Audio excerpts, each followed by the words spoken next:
Might actually solve that. Just get the rest of the second more detail. Okay, thank you. You want to take your seat? Everyone's wait for it. Thank you. Got a gentleman in reception today. Got one thing left. The road's disturbing. Will you get it? One day.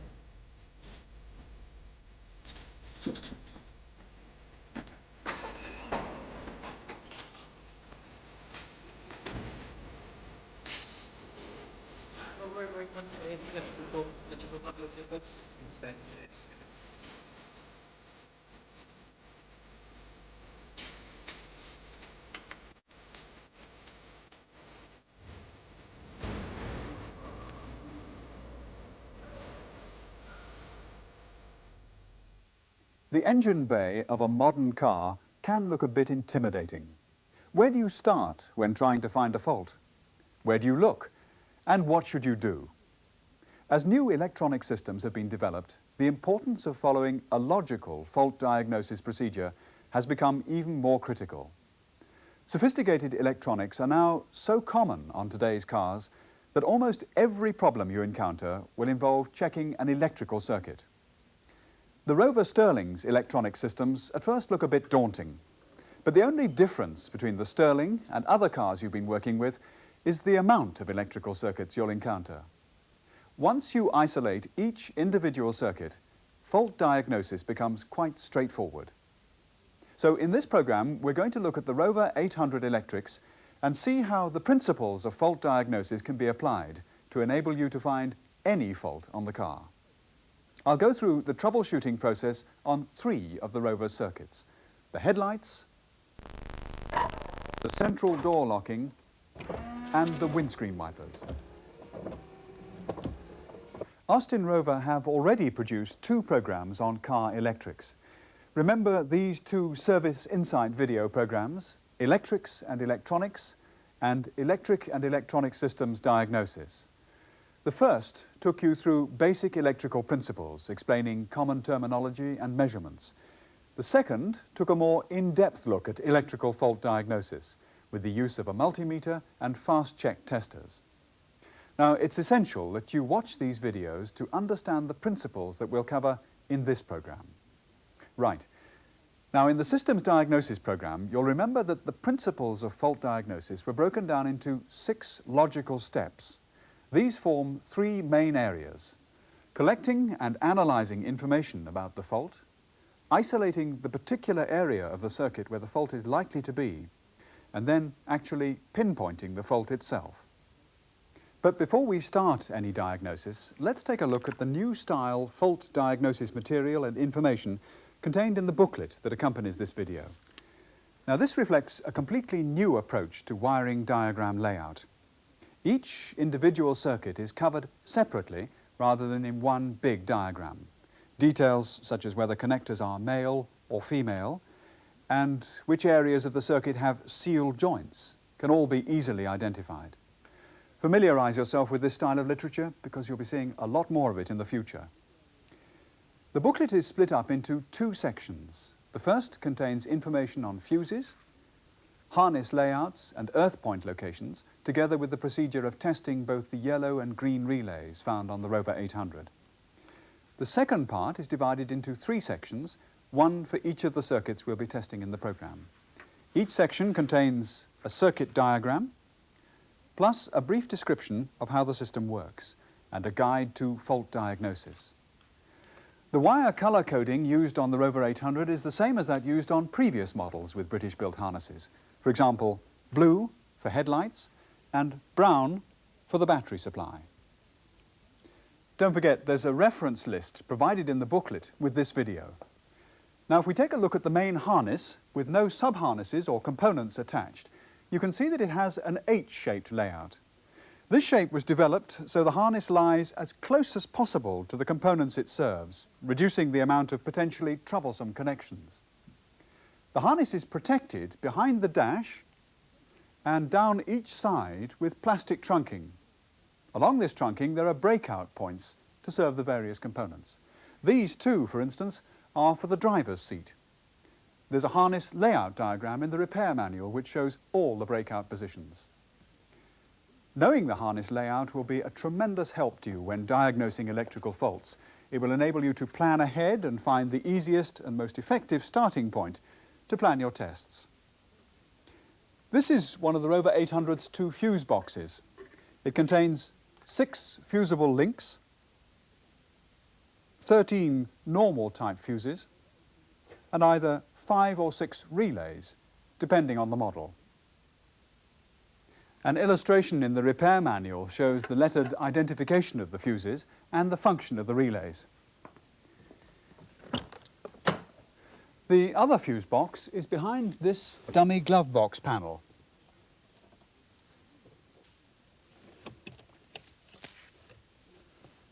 Fuses here are numbered 1 to 19. Behind this fuse box is the relay tower.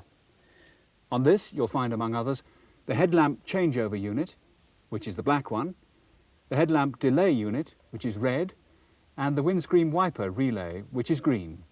Again, the repair manual identifies the function of each relay. So why are so many relays used on modern cars?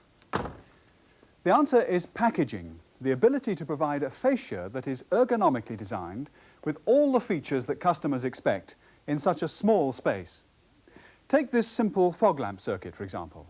This is the size of switch you need to carry all the current flowing around the circuit. It has to be this big to house the large contacts that a high current circuit needs. The wires to and from the switch also need to be large to carry the current. But using relays enables us to use small switches on high current circuits and thin wires to and from these switches. Now what I'll do on this fog lamp circuit is place a yellow relay across these 2 terminals, 30 and 87.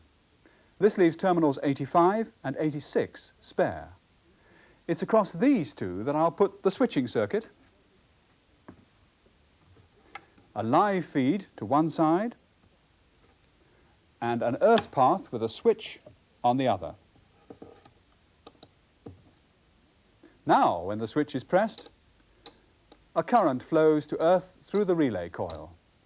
This pulls the large contacts in the relay together. The current then flows to the light through the energized relay. So, with a relay, it's possible to switch a heavy current using a tiny switch only. The only current the switch has to deal with is that needed to energize a small coil in the relay. But remember, by including a relay in the circuit, you've now got this much more to check. The Rover 800's electrical system makes extensive use of relays on all high current circuits, like headlights and horns. The majority of switches are placed on the earth side of the component. Now, I demonstrated the use of a yellow relay on the fog lamp circuit.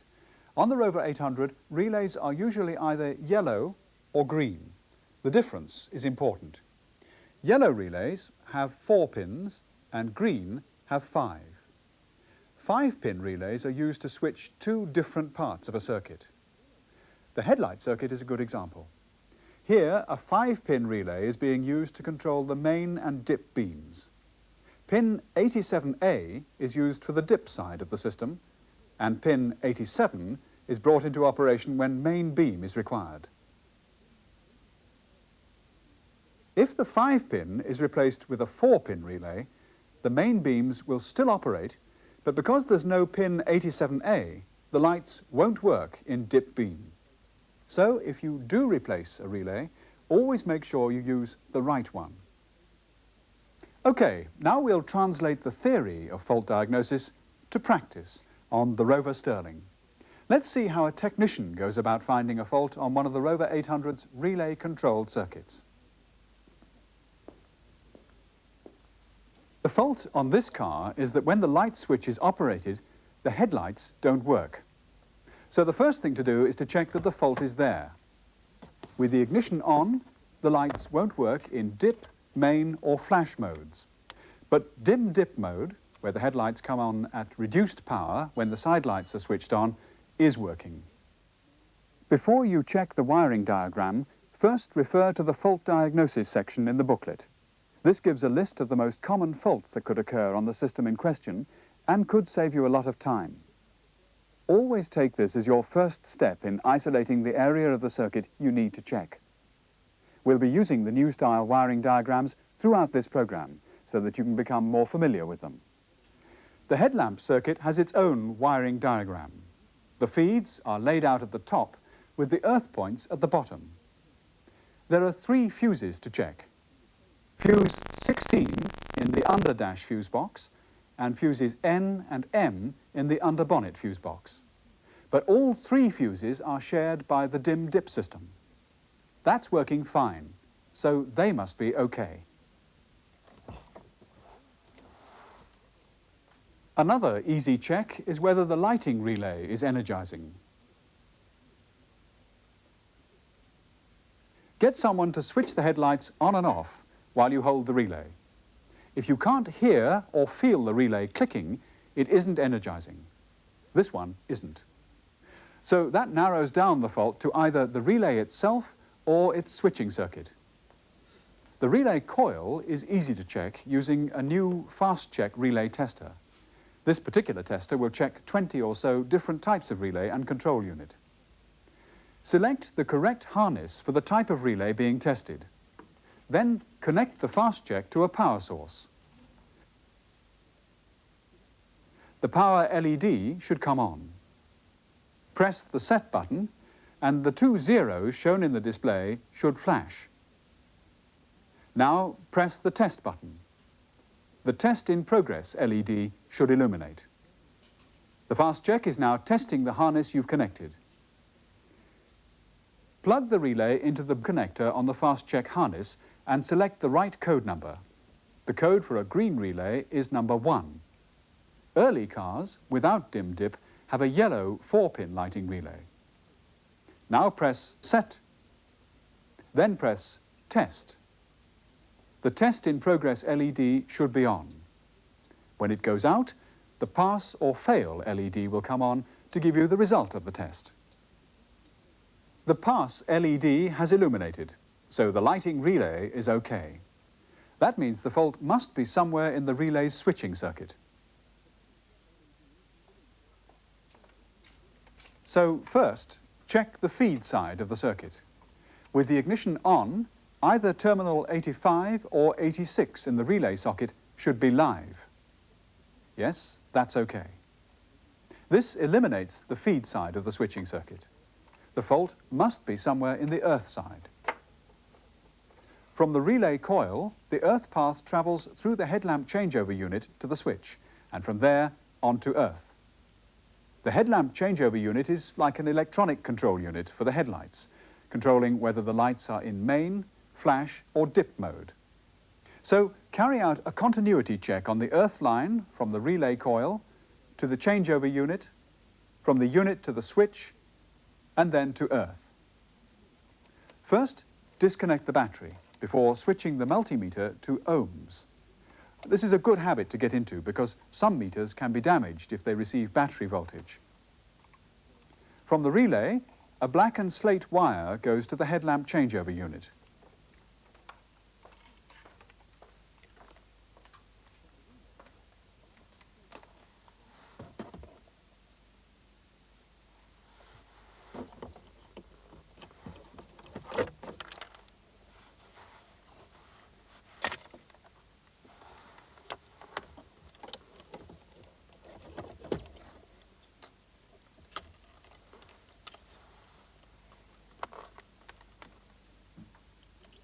A quick continuity check here proves it's okay. From the changeover unit, the wire color changes to blue and black up to the switch, then again to black from the switch to the earth point.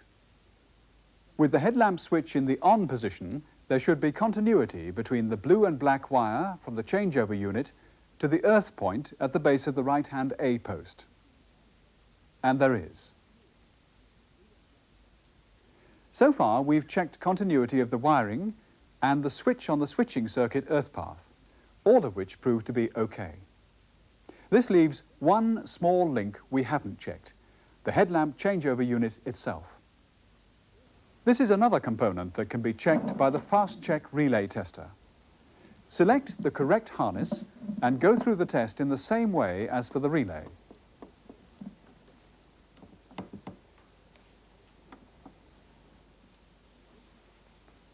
The fail LED has illuminated. So that was the cause of the problem, a faulty headlamp changeover unit.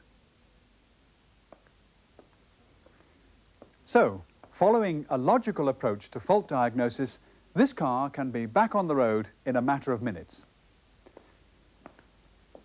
The whole headlamp circuit is quite complex. It includes 6 filaments, 3 fuses, 2 relays, 2 diodes, a changeover unit, a switch, and a delay timer.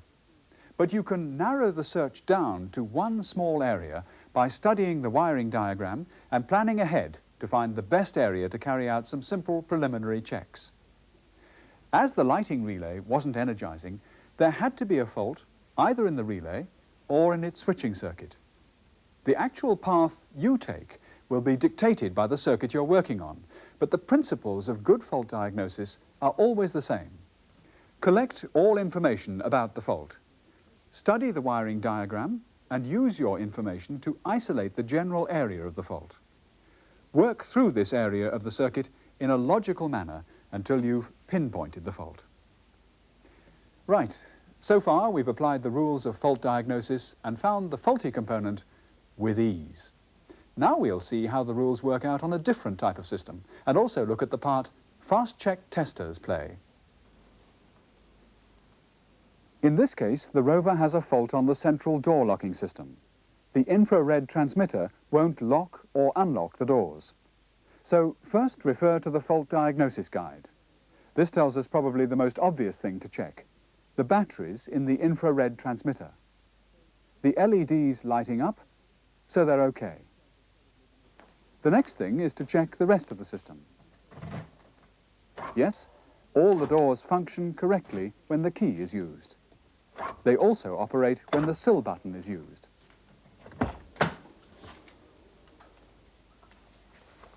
A quick look at the wiring diagram tells us that the system is powered through fuse number 6, but as the rest of the system is working, it can't be that. On this system, that's as far as we need to go at this stage. You can forget the wiring diagram for a minute, because this is one of the circuits on the Rover 800 with its own dedicated fast check tester. Connect the fast check into the system and follow the instructions. It will find the exact area of the fault. This not only saves time, but it means you don't have to work through the wiring diagram at every stage of the procedure. Disconnect the central door locking ECU, then plug the fast check into the system in place of it. The power LED comes on, and we're ready to start.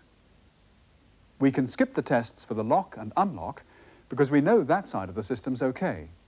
So the next test is for the infrared receiver. Point the transmitter LED on the front of the fast check toward the receiver. Press the set button to reset the fast check, then press the infrared test button. The fail LED has come on. Reference to the possible causes tells us that the fault could be in one of 3 places. The easiest test is a visual check on the connectors at the central door locking ECU and the infrared receiver. The connector the fast check plugged into was okay. And the other on the rear of the receiver appears to be all right too. Moving on through the fast check instructions, check the continuity of the 3 wires between the central door locking ECU and the receiver. First, using an ohmmeter, check the continuity of the orange and green wire. One of the probes pushes into the back of the connector. Be careful not to damage the connector when probing the block at the receiver end, because it's very small.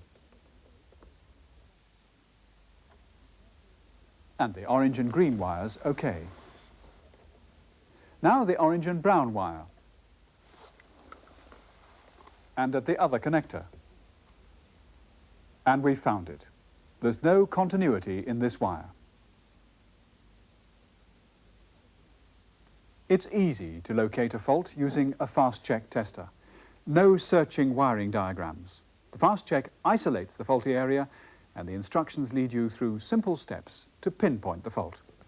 Regardless of the equipment you use during fault diagnosis, it makes sense to plan ahead to save yourself time.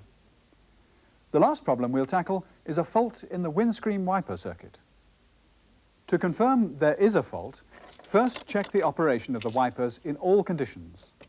Slow speed, nothing. Wash wipe, nothing. Intermittent, again, nothing. Fast speed, yes. Fast speed seems to be working okay. But when the wipers are switched off, they park on screen, not in the proper position. Now, it's tempting at this stage to try and cure the fault by replacing the black box, the program control unit. But this could temporarily cure a connection fault in the harness. If so, you've replaced a unit that isn't faulty and left a vehicle with a fault that could recur. Only replace a control unit if you're sure it's faulty. So the next job is to use your information in conjunction with the fault diagnosis guide and the wiring diagram. There are 4 features not working.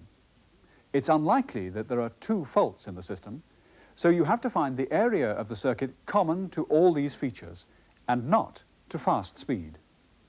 The fault can't be in the motor's earth path because both fast and slow speeds share the same one, so you can concentrate on the feed side. The feed comes from just one fuse, number 17.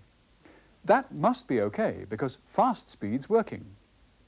So that narrows the fault down to somewhere in the motor's slow feed.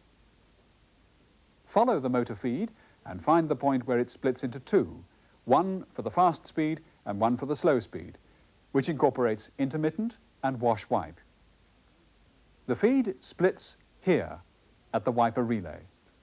So the fault can only be in one of 3 places, either in the wiper relay, or the slow feed from the relay to the motor, or the motor itself. So check the relay using the fast check. The code for a green 5-pin relay is 1. And this relay's okay. No fault there. There are only 2 places left where the fault could be, either in the red and light green wire from the relay to the motor, or the motor itself. Check the wiring first. With the battery disconnected, place one ohmmeter lead on the red and light green wire and the other at the base of the relay.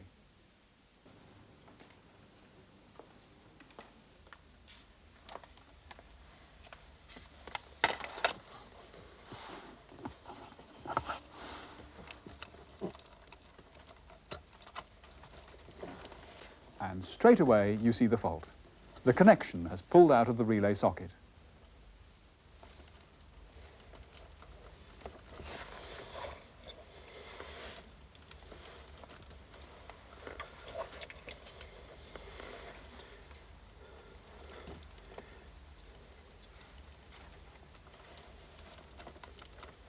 To prove that this is the fault we're looking for, reconnect the battery and test the circuit.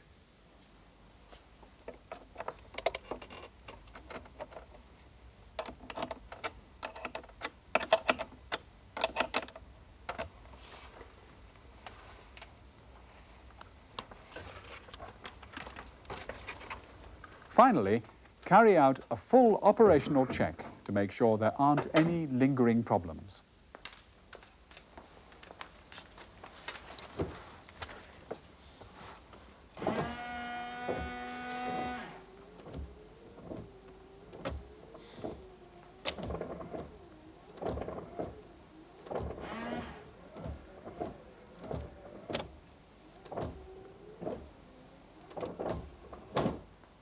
So, we've been through 3 faults on the Rover 800's electrical system. In all 3 cases, you've seen that it's relatively easy to diagnose faults when you follow a logical pattern. In particular, on the wiper circuit, by simply studying the wiring diagrams, Armed with information about when and where the fault occurred, we narrowed the faulty area down to one relay, one wire, or the motor, without so much as touching a connection or multimeter. Whether it's an ABS system that's at fault or just a cigar lighter that won't work, a logical and disciplined approach to fault diagnosis will save you both time and money. Always remember to collect all information about the fault, study the wiring diagram, and use your information to isolate the general area of the fault. Work through this area of the circuit in a logical manner until you've pinpointed the fault. It's true to say that most faults are caused by bad connections. Either they become loose, corroded, or damaged, so initial checks here could save valuable time. As I mentioned, components which often are replaced needlessly are ECUs. If you do encounter a problem, don't immediately blame the ECU. That's probably the least likely cause of a fault. Only change one if you've checked every other possible cause. There are 3 new fast check testers which have just been developed to make electrical fault diagnosis even simpler. The first is the relay tester you saw earlier. The second is for in-car entertainment systems, and the third for alternator testing. This one can also be used if you have a battery drain problem. All 3 will help take the guesswork out of fault diagnosis. So, to sum up, watch the previous 2 Service Insight videos on electrics if you haven't already done so. They provide vital information on electrical components, measurements and testing. Use the information in the booklet that comes with this video to familiarise yourself with the electrical fault diagnosis literature and the harness layouts of the Rover 800. And above all, remember that a logical fault diagnosis trail applies as much to the Rover 800 as to any other car. The principles are always the same.